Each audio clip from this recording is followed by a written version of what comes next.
So, hello students, this is Rasul, Faculty of History, teaching in different institutes.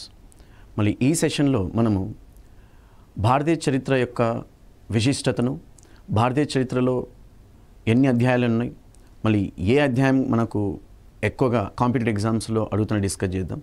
మళ్ళీ భారతీయ చరిత్రలో మీకు అందరికీ తెలిసిందే, భారతీయ చరిత్రలో మనకు 3 కాంపోనెంట్స్ ఉన్నాయండి. మొదటిది ప్రాచీన భారతీయ చరిత్ర, రెండవది మధ్యయుగ భారతీయ చరిత్ర, మూడవది ఆధునిక భారతీయ చరిత్ర. మరి ఈ ప్రాచీన భారతీయ చరిత్రలో మనకు చాలా అధ్యాయాలు ఉన్నాయి. మొదటి అధ్యాయం వచ్చేసి మనకు ప్రాచీన సంస్కృతులు అంటామండి, ప్రాచీన సంస్కృతులు.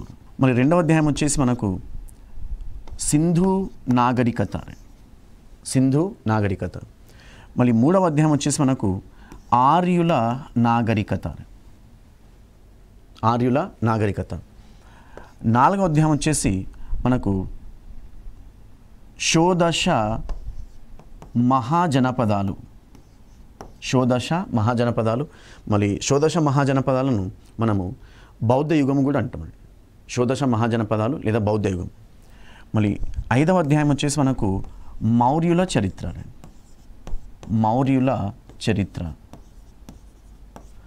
ఆరవ అధ్యాయం వచ్చేసి మౌర్యుల తదనంతర యుగము. సో మౌర్యుల యుగము ఐదవ అధ్యాయం. మళ్ళీ ఆరో అధ్యాయం వచ్చేసి మనకు మౌర్యుల తదనంతర యుగము.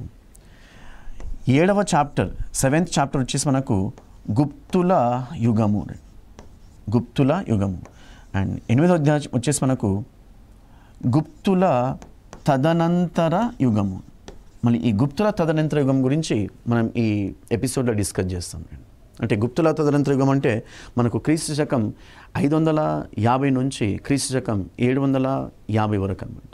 మళ్ళీ ఈ గుప్తుల తదనంతర యుగంలో మనకు ఏ రాజ్యాలు, ఏ రాజవంశాలు వచ్చినట్టయితే మనం అబ్జర్వ్ చేసినట్లయితే మనకు ఉత్తర భారతదేశంలో హర్షవర్ధనుడు పరిపాలిస్తుంటాడు. మళ్ళీ దక్కన్లో రెండవ పులకేశి. మరి దక్షిణ భారతదేశంలో మనకు గొప్ప రాజు అయినటువంటి మొదటి నరసింహవర్మన్. గుప్తుల తదనంతర యుగంలో మనకు చాలా రాజ్యాలు ఉన్నాయి. పుష్యభూతి రాజ్యానికి సంబంధించినటువంటి హర్షవర్ధనుడు, చాళుక్య రాజ్యానికి సంబంధించినటువంటి రెండవ పులకేశి, పల్లవ రాజ్యానికి సంబంధించినటువంటి నరసింహవర్మన్. సో మొదటి నరసింహవర్మన్ అంటాం. అంటే ఈ ముగ్గురు రాజులు ప్రముఖ రాజులుగా పరిగణిస్తాం. ఎందుకు చాళుక్యులను బాదామి చాళుక్యులు అన్నారు అన్నదానికి మనకు చరిత్రకారుల్లో వివిధ అభిప్రాయాలు ఉన్నాయండి. ఒక అభిప్రాయం ప్రకారము అంటే దాదాపు మనకు 24 రకాలైనటువంటి ఈ చాళుక్యుల బ్రాంచెస్ ఉన్నాయంటాం. అంటే వాళ్ళ వాళ్ళ వాళ్ళ విభాగాలు కానివ్వండి, చాలా బ్రాంచెస్ ఉన్నాయంటాం. మళ్ళీ ఈ బ్రాంచెస్ను ఐడెంటిఫై చేయడానికి చరిత్రకారులు ఏం చెప్పారంటే వారి వారి రాజధానులను సూచిస్తూ వాళ్ళని పిలవాలని చెప్పారనమాట. సో ఒక బ్రాంచ్ వచ్చేసి మనకు బాదామి రాజధానిగా పరిపాలించింది. సో మనం వాళ్ళను బాదామి చాళుక్యులు అంటాం. ఇన్ఫ్యాక్ట్ మన టాపిక్ ఎదురే బాదామి చాళుక్యులు.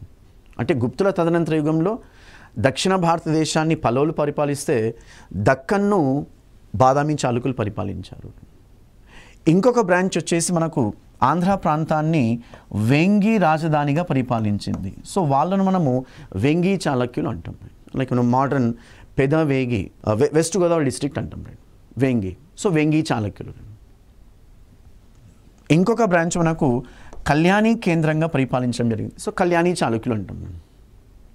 మరి మన తెలంగాణ ప్రాంతాన్ని కూడా చాళుక్యులు పరిపాలించారు. ముదిగొండ చాళుక్యులు అంటాం. ముదిగొండ చాళుక్యులు.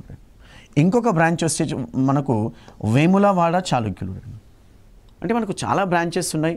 మళ్ళీ ఈ బ్రాంచెస్ను చదువుతున్నప్పుడు కన్ఫ్యూజ్ కాకుండా ఉండడానికి ఉద్దేశంతో చరిత్రకారులు మళ్ళీ ఈ బ్రాంచెస్ను వాళ్ళ పరిపాలన రాజధాని అంటే రాజధాని కేంద్రంగా వాడిని పిలవాలని చెప్పారనమాట. సో బాదామి చాళుక్యులు. మళ్ళీ ఈ చాప్టర్లో బాదామి చాళుక్యులు ఎవరు, బాదామి చాళుక్యుల రాజకీయ చరిత్ర, బాదామి చాళుక్యులు ఎలాంటి కృషి చేశారు అంటే సాహిత్యానికి వాళ్ళు చేసిన కృషి, మతపరమైన కృషి, వాస్తు శిల్పకళము, కట్టడాలు, ఇవన్నీ కూడా మనం ఈ చాప్టర్లో డిస్కస్ చేస్తాం.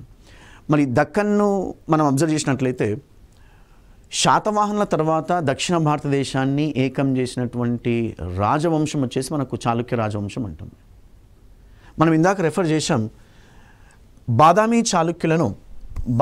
చాళుక్యులను మనము పశ్చిమ చాళుక్యులుగా కూడా పిలవవచ్చు.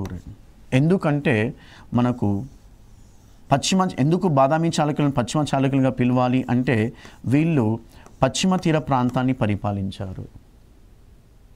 సో బాదామి చాళుక్యులను మనం పశ్చిమ చాళుక్యులుగా కూడా పిలవచ్చు. మళ్ళీ వెంగి చాళుక్యులను మనము తూర్పు చాళుక్యులుగా కూడా పిలవచ్చు. ఎందుకంటే మళ్ళీ వెంగి చాళుక్యులు తూర్పు తీర ప్రాంతాన్ని వీళ్ళు పరిపాలించారు. సో బాదామి చాళుక్యులను పశ్చిమ చాళుక్యులుగా అనవచ్చు. మళ్ళీ బాదామి చాళుక్యులను వాతాపి చాళుక్యులుగా కూడా అనవచ్చు. ఎందుకంటే వాతాపి అనేది వారి యొక్క రాజధాని, బాదామి లేదా వాతాపి.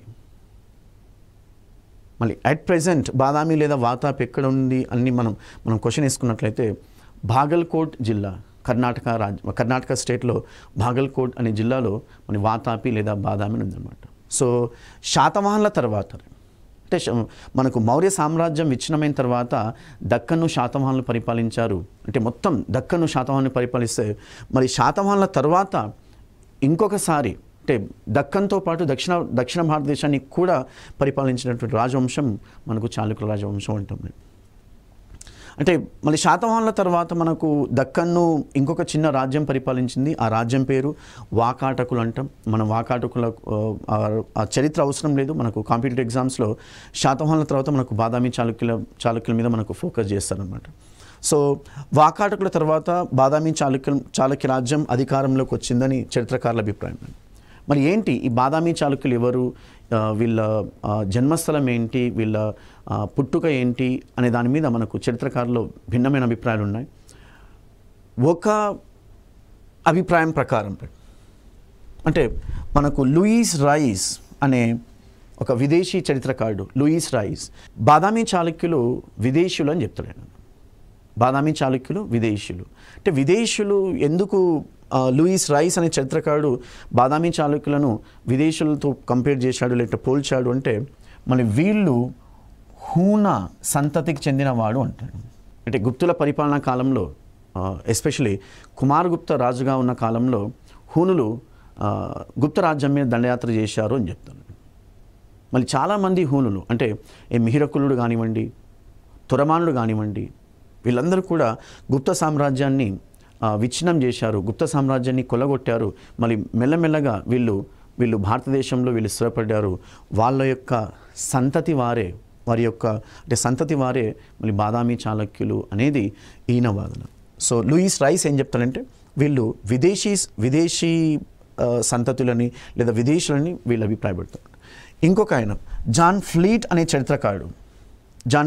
చరిత్రకారుడు కూడా లూయిస్ రైస్ యొక్క సిద్ధాంతాన్ని సమర్థించాడు అని చెప్తాం.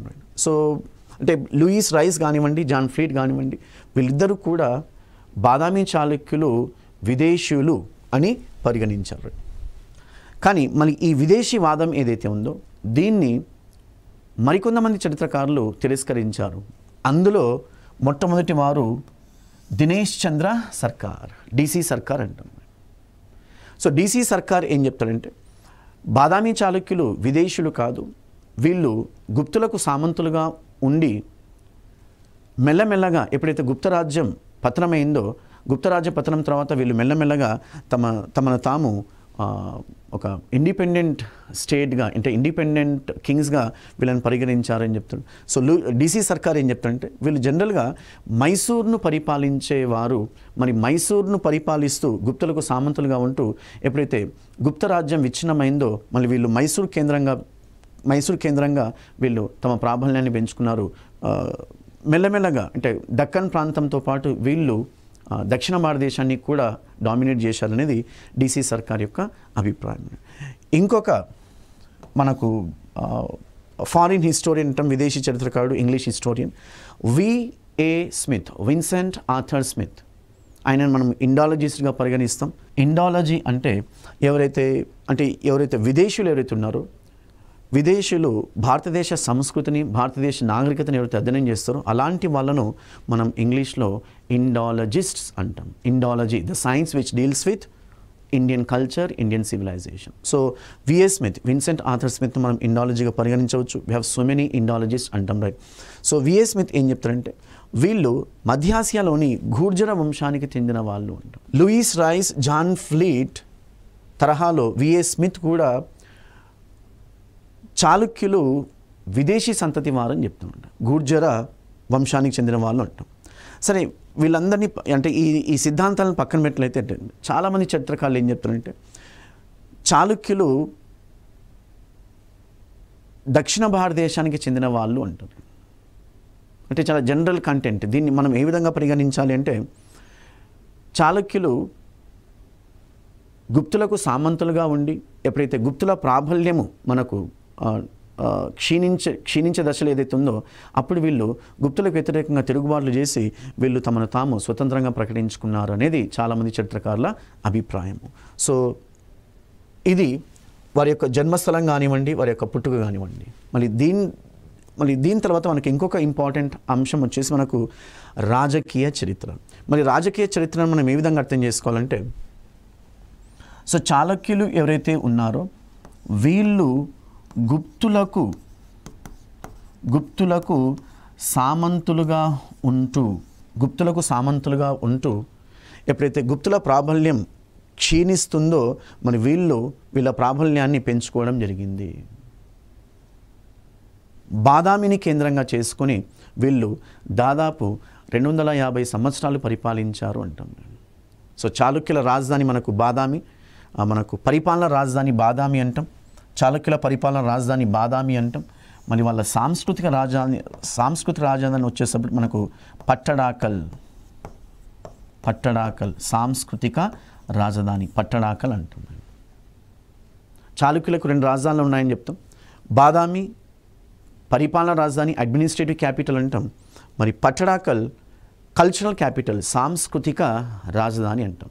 ఎస్పెషలీ అంటే కాంపిటేటివ్ ఎగ్జామ్స్లో మనకు గ్రూప్ 1 కానివ్వండి, ఎస్పెషల్ అంటే గ్రూప్ 1లో మనకు డిస్క్రిప్టివ్ ఓరియంటెడ్ ఉంటుంది. మనకు గ్రూప్ 2 ఇంకా అదర్ కాంపిటేటివ్ ఎగ్జామ్స్, ఎస్ఐ కానివ్వండి, వేరే కాంపిటేటివ్ ఎగ్జామ్స్లో మనకు రాజకీయ చరిత్ర మీద అంటే 3 వ్యక్తుల మీద మనం ఫోకస్ చేయాల్సి ఉంటుంది.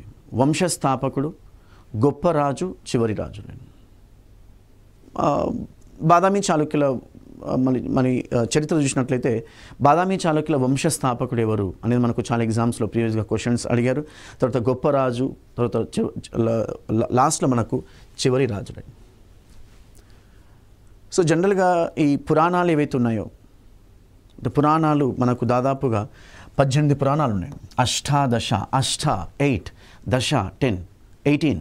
సో అష్టాదశ పురాణాలు ఏం చెప్తారంటే మనకంటే పురాణాల ప్రకారము దాదాపు మనకు 12 మంది రాజులు ఉన్నాయని చెప్తాను. చాళుక్య వంశంలో దాదాపు 12 మంది రాజులు ఉన్నాయని చెప్తారు. మళ్ళీ మొదటి రాజు వచ్చేసి మనకు జయసింహ వల్లభుడు లేదా జయసింహుడు అంటాం. జయసింహ వల్లభ లేదా జయసింహుడు. మళ్ళీ జయసింహ వల్లభుడు మనకు బాదామి చాళుక్యుల వంశానికి చెందిన ప్రముఖ రాజు లేదా వంశస్థాపకుడు అని పరిగణించవచ్చు. వంశస్థాపకుడు జయసింహ వల్లభుడు వచ్చేసి చాళుక్య వంశస్థాపకుడు. ఎవరి ప్రకారము? పురాణాల ప్రకారము. మళ్ళీ జయసింహ వల్లభుడు ఎవరైతే ఉన్నారో ఈయన వాకాటకులకు సామంతులుగా సేవలు చేసేవాడు అని చెప్తున్నాడు. మళ్ళీ ఇందాక మనం వీళ్ళు గుప్తులకు సామంతులుగా ఉన్నారు అని చెప్పారు. అంటే జయసింహ వల్లభుడు వాకాటకులు సామంతులుగా ఉంటూ వాకాటకులు గుప్తులకు సామంతులుగా ఉన్నారు అని చెప్తారు అన్నమాట. అంటే మనకు ఈ జయసింహ వల్లభుడు వచ్చేసి మనకు చాళుక్య వంశ స్థాపకులుగా పరిగణించి ఈయన వాకాటకులకు సామంతులుగా ఉండి ఈయన గుప్తులకు కూడా సేవలు చేశారని ఎస్పెషలీ మనకు విక్రమాంక దేవచరిత ఇది సంస్కృత గ్రంథం అండి. ఈ విక్రమాంక దేవచరితను బిల్హనుడు అనే చరిత్రకారుడు రాశాడు. మళ్ళీ బిల్హనుడు కళ్యాణి చాళుక్య వంశానికి చెందినటువంటి విక్రమాదిత్య 6వ విక్రమాదిత్య ఆస్థానంలోని ఈయన చరిత్రకారుడు అనమాట బిల్హణుడు. సో బిల్హణుడు విక్రమాంక దేవ చరిత్రలో ఆయన ఏం చెప్తాడంటే, ఈ బాదామి చాళుక్యులు ఎదుగుతున్నారో వీళ్ళు వాకాటకులకు సామంతులుగా ఉంటూ గుప్తులకు కూడా వీళ్ళు సామంతులుగా చేశారని చెప్తాడనమాట. సో జయసింహ వల్లభుడు మొట్టమొదటి రాజుగా పరిగణించాలి. మరి ప్రముఖ రాజు వచ్చేసి మనకు మొదటి పులకేశి. ఎందుకు ఈయనను మనం ప్రముఖ రాజుగా పరిగణించాలి అంటే, జయసింహ వల్లభుడు సామంతుడు. అది మొదటి పులకేశి ఏం చేశాడంటే, ఈ వాకాటకుల ప్రాబల్యాన్ని వ్యతిరేకించి తదనుగుణంగా గుప్తుల ప్రాబల్యాన్ని కూడా వ్యతిరేకించి స్వతంత్ర రాజ్యాన్ని స్థాపించాడు అంటాం. మనం ఇంగ్లీష్లో అంటే ఇలాంటి రూలర్స్ని మనము యాక్చువల్ ఫౌండర్స్ అంటాం లేదా రియల్ ఫౌండర్స్ అంటాం. అంటే ఏంటి, ది యాక్చువల్ పొలిటికల్ జర్నీ ఏదైతే ఉందో మళ్ళీ మొదటి పులకేశి కాలం నుంచి మనకు అంటే వీళ్ళ రాజ్య విస్తరణ కానివ్వండి, అంటే వేరే వేరే రాజ్యాలను వీళ్ళు ఆక్రమించుకోవడం కానివ్వండి, ఇవన్నీ కూడా మనకి ఎక్కడి నుంచి స్టార్ట్ అయ్యాయంటే మొదటి పులకేశి కాలం నుంచి స్టార్ట్ కావడం జరిగింది. మళ్ళీ మొదటి పులకేశి స్వతంత్ర రాజ్యాన్ని స్థాపించాడు అనే దానికి మనకు పురావస్తు ఆధారాల్లో భాగంగా బాదామి శాసనం ద్వారా మనకు లభిస్తుంది అన్నమాట. బాదామి శాసనం అంటే శాసనాలను మనం ఏ విధంగా పరిగణించాలంటే, ఏ ప్రాంతంలో అయితే లభిస్తాయో అంటే శాసనాలు లభిస్తాయో ఆ ప్రాంతాల పేర్లను బట్టి వీటికి ఇవ్వడం జరిగింది. సో ఈ శాసనము ఎవరు వేయించారు ఈ శాసనాన్ని అంటే, మళ్ళీ మొదటి పులకేశి భార్య అయినటువంటి దుర్గభ లేదా దుర్గా మహాదేవి. బాదామి శాసనాన్ని ఎవరు వేయించారంటే దుర్గభ లేదా దుర్గా మహాదేవి. మళ్ళీ దుర్గా మహాదేవి మొదటి పులకేశి యొక్క భార్య. అంటే మీరు శాతవాహనంలో కూడా అబ్జర్వ్ చేసినట్లయితే మనకు శాతకర్ణి, మొదటి శాతకర్ణి అంటాం. మొదటి శాతకర్ణి భార్య నాగానిక. మొదటి శాతకర్ణి భార్య నాగానిక. ఈమె కూడా తన భర్త యొక్క విజయాలను వివరిస్తూ ఒక శాసనాన్ని వేయించింది. ఈ శాసనము మనకు నానాఘాట్ అనే ప్రదేశంలో లభించింది. సో దీన్ని మనము నానాఘాట్ శాసనము అంటాం.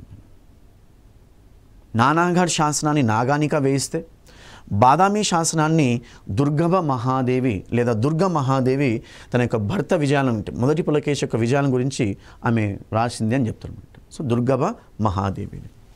సో మొదటి పులకేశి అంటే ఈయన యొక్క రాజకీయ ప్రస్థానం ఏదైతే ఉందో, రాజకీయ విజయాలు ఏవైతే ఉన్నాయో, మళ్ళీ వీటిని అర్థం చేసుకోవడానికి బాదామి శాసనం ఒక చక్కని మనం ఆధారంగా భావించాలి. మళ్ళీ ఈ బాదామి శాసనంలో మొదటి పులకేశికి చాలా బిరుదులు ఉన్నాయని చెప్తారు అన్నమాట. టైటిల్స్ అంటాం. మనం ఇంగ్లీష్లో బిరుదులను టైటిల్స్ అంటాం. చాళుక్య వల్లభేశ్వర. మళ్ళీ ఇంకొక టైటిల్ వచ్చేసి శ్రీ పృథ్వీ వల్లభ, రణ విక్రమ మరియు సత్యాశ్రయ.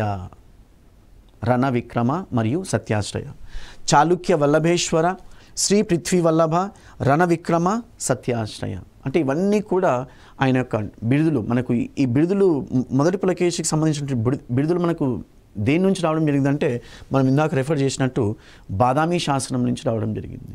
అంటే మనకు కాంపిటేటివ్ ఎగ్జామ్స్లో మనకు టైటిల్స్ మీద కూడా క్వశ్చన్స్ను ఫ్రేమ్ చేస్తారు అనేది గుర్తుపెట్టుకోవాలి. సో బాదామి శాసనం ప్రకారము మొదటి పులకేశి చాలా రాజకీయ విజయాలు సాధించాలని చెప్తున్నాం. మళ్ళీ చాలా ప్రముఖమైన రాజకీయ విజయాలు మనం డిస్కస్ చేద్దాం. సో ఈయన అశ్వమేధ యాగం అంటాం. అంటే రాజ్య విస్తరణ ద్వారా అంటే యుద్ధాల ద్వారా రాజ్య విస్తరణ అంటాం తెలుగులో. యుద్ధాల ద్వారా రాజ్య విస్తరణ. మరి దీన్ని మనం సంస్కృతంలో అశ్వమేధ యాగం అంటాం. ఇంగ్లీష్లో పాలసీ ఆఫ్ కాన్క్వెస్ట్ అంటాం. అశ్వమేధ యాగం అంటే యుద్ధాల ద్వారా రాజ్య విస్తరణ.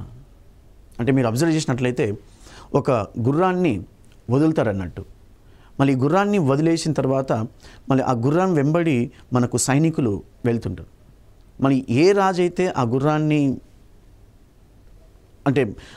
నిలపడానికి ప్రయత్నిస్తారో ఆ రాజుతో ఈ అశ్వమేధ యాగాన్ని ఎవరైతే చేస్తున్నారో, అంటే యుద్ధాల ద్వారా రాజ్య విస్తరణ ఎవరైతే చేస్తున్నారో ఆ రాజు సైన్యం మనకు యుద్ధం చేస్తారు అనమాట. దీన్ని మనము అశ్వమేధ యాగం అంటాం, లేదా యుద్ధాల ద్వారా రాజ్య విస్తరణ అంటాం. సో మొదటి పులకేశి కానివ్వండి, రెండవ పులకేశి కానివ్వండి, మనకు చాలా అంటే గొప్ప గొప్ప రాజులందరూ అశ్వమేధ యాగాన్ని చేశారంటాం.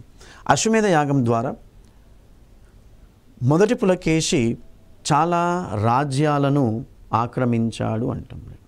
అంటే కర్ణాటక ప్రాంతంలో ఉన్న రాజ్యాలు కానివ్వండి, మరి కొన్ని ప్రాంతాలు మనకు అంటే మహారాష్ట్రంలో ఉన్న కొన్ని చిన్న చిన్న రాజ్యాలు ఏవైతే ఉన్నాయో వీటన్నిటిని కూడా అశ్వమేధ యాగం ద్వారా ఆయన ఆక్రమించాడు అంటాం.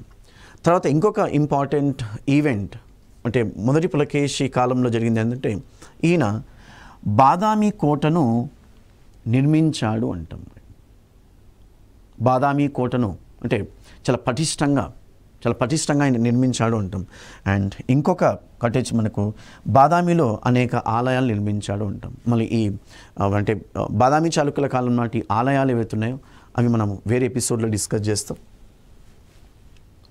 మరి మొదటి పులకేశి మన జనరల్గా అంటే మన పురాణాలు కానివ్వండి, తర్వాత మనం ఇందాక రెఫర్ చేసినట్టు విక్రమాంక దేవచరిత్ర అంటే బిల్హనుడు రచించినటువంటి విక్రమాంక దేవచరిత్ర ప్రకారం కానివ్వండి, సో ఈయనకు 2 కుమారులు ఉన్నారని చెప్తాం. మరి ఈ 2 కుమారుల్లో మొదటి కుమారుడు వచ్చేసి మనకు మొదటి కీర్తివర్మ అండ్ రెండవ కుమారుడు వచ్చేసి మనకు మంగళేశుడు. మొదటి కీర్తివర్మ. ఎందుకు కీర్తివర్మ మనం మొదటి కీర్తివర్మగా పరిగణించాలి అంటే వెరీ సింపుల్ లాజిక్.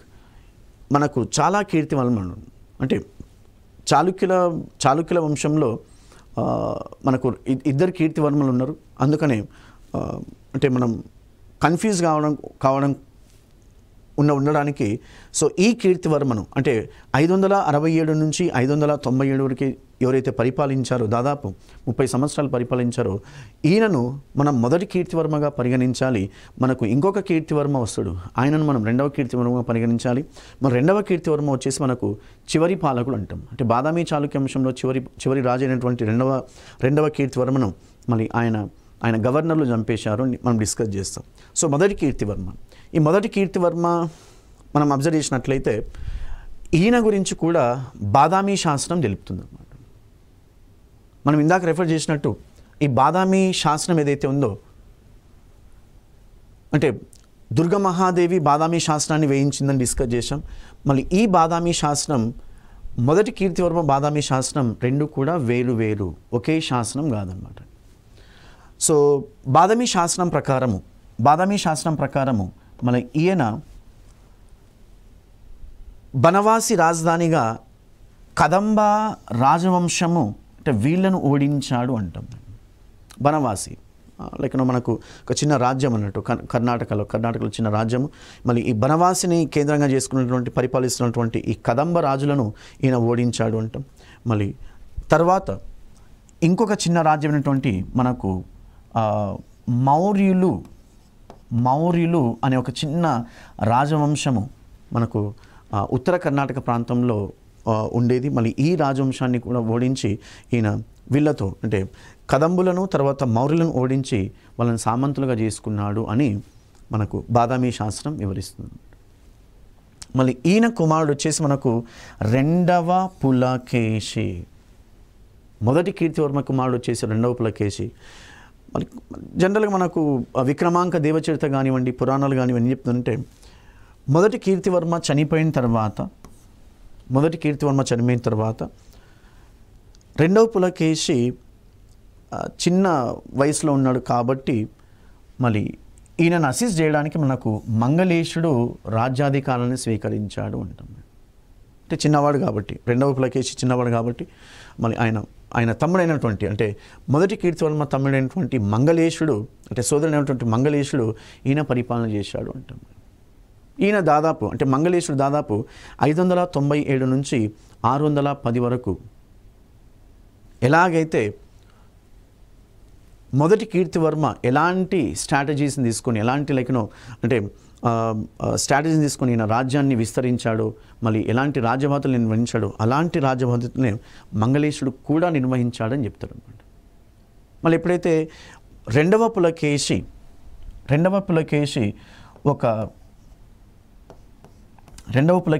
అంటే ఒక ఏజ్కి వచ్చాడో మళ్ళీ మంగళేశుని పరిస్థితి ఏంటి అంటే, జనరల్గా మనకు ఆధారాలు ఏం చెప్తాయంటే మంగళేశుడు అధికారానికి బానిసై మళ్ళీ రెండవ పులకేశికి మంగళేశుడు అధికారాన్ని ఇవ్వలేదు అని చెప్తారు అన్నమాట. మళ్ళీ ఇలాంటి సమయంలో రెండవ పులకేశి ఏం చేశాడంటే, రెండవ పులకేశి మంగళేశునికి వ్యతిరేకంగా ఒక తిరుగుబాటుని చేసి మంగళేశుని వధించాడు అనేది ఒక నానుడి అన్నమాట. సో ఏదేమైనప్పటికీ మొదటి పులకేశి తర్వాత కీర్తివర్మ పరిపాలించాడు, కీర్తివర్మ తర్వాత మంగళేశుడు పరిపాలించాడు, మంగళేశుని తర్వాత మనకు రెండవ పులకేశి పరిపాలించాడు. మరి మంగళేశుని గురించి మనం 1 or 2 పాయింట్స్ డిస్కస్ చేసినట్లయితే, మొదటి పులకేశి మాదిరి మంగళేశుడు కూడా ఈయన బిరుదులను తీసుకోవడం జరిగింది. మళ్ళీ అందులో ఒక బిరుదు వచ్చేసి మనకు పరమ భాగవత. మళ్ళీ ఎలాగైతే కీర్తివర్మ తన రాజ్యాన్ని విస్తరించాడో మంగళేశుడు కూడా తన రాజ్యాన్ని విస్తరించాడు. ఫర్ ఎగ్జాంపుల్ రేవతి ద్వీపాన్ని, మోడర్న్ గోవా అంటాం, రేవతి ద్వీపాన్ని ఈయన ఆక్యుపై అంటే జయించాడంటాం. మళ్ళీ ఐహోలే ఇన్స్క్రిప్షన్ ప్రకారం, అంటే ఐహోలే శాసనం అంటాం తెలుగు, ఐహోలే ఇన్స్క్రిప్షన్ ప్రకారము ఒక వారసత్వ యుద్ధం జరిగింది. ఆ వారసత్వ యుద్ధంలో మంగళేశుణ్ణి రెండవ పులకేశి వధించి రాజ్యాన్ని ఆక్రమించాడు అంటాం. మనం ఇందాక రెఫర్ చేసినట్టు రాజకీయ చరిత్ర చదువుతున్నప్పుడు స్థాపకుడు ఎవరు, గొప్ప రాజు ఎవరు, చివరి రాజు ఎవరు. మళ్ళీ స్థాపకుడు వచ్చేసి మనకు జయసింహ వల్లభుడని డిస్కస్ చేసినాం. మళ్ళీ గొప్ప రాజు అన్నప్పటికీ మనకు రెండవ పులకేశి. బాదామి చాళుక్యుల రాజులలో అందరిలో గొప్పవాడు వచ్చేసి మనకు రెండవ పులకేశి, లేదా పశ్చిమ చాళుక్యులు లేదా బాదామి చాళుక్యులు లేదా వాతాపి చాళుక్యులు గొప్ప రాజు వచ్చేసి మనకు రెండవ పులకేశి. మనము రాజకీయ చరిత్ర గురించి అంటే జయసింహ వల్లభుడు గురించి, తర్వాత జయసింహ వల్లభుడు గురించి, తర్వాత మొదటి పులకేశి గురించి, తర్వాత మొదటి కీర్తివర్మ మంగళేశి గురించి డిస్కస్ చేసినాం. మళ్ళీ నెక్స్ట్ సెషన్లో బాదామి చాళుక్యులలో గొప్ప రాజు అయినటువంటి రెండవ పులకేశి గురించి చర్చిద్దాం. Thank you.